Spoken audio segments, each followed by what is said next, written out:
Знаете, сколько у котиков пальцев на лапках? А теперь забудьте норму. В Англии кошка родила на свет котят, внешность которых заставит вас усомниться в собственном зрении и навыках счета. Впрочем, лучше один раз увидеть, чем 100 раз услышать. Жизнь кошки по кличке Марта сложно назвать легкой. Годовалая хвостатая с рождения скиталась по улицам британского города Госпорт, а ночлег устраивала в подвале одного из домов.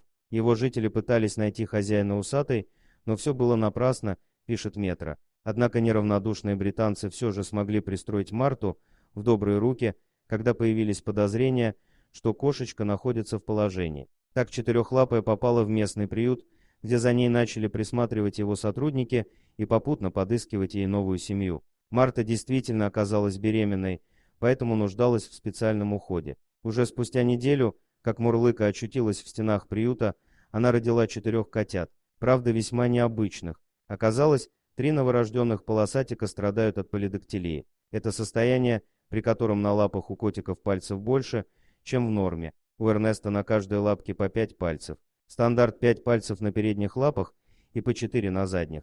В случае с потомством Марты аномалия не коснулась лишь котенка по кличке Миллер, который пошел весь в маму. Чего не скажешь о черно-белом Эрнесте с 5 пальцами на каждой лапке или о полосатике Хемингуэе с 6.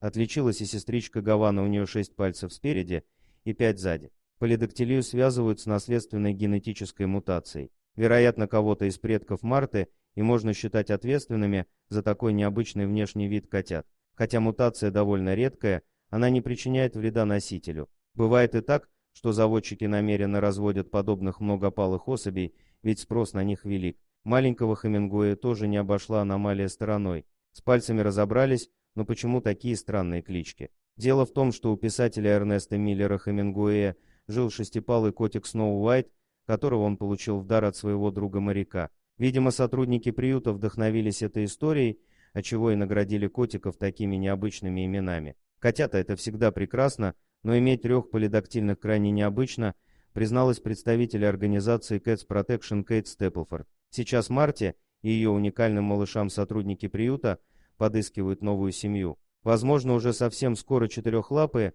обретут свой настоящий дом. У кошки снова из США тоже полидактилия, и хвостатая даже гордится своей аномалией. Впрочем, как и ее хозяева, которые сделали из необычной питомицы звезду Инстаграма. Спасибо за просмотр, подписывайтесь на канал, где вы найдете еще много интересного, а также ставьте лайки и пишите комментарии, что думаете по поводу этой истории.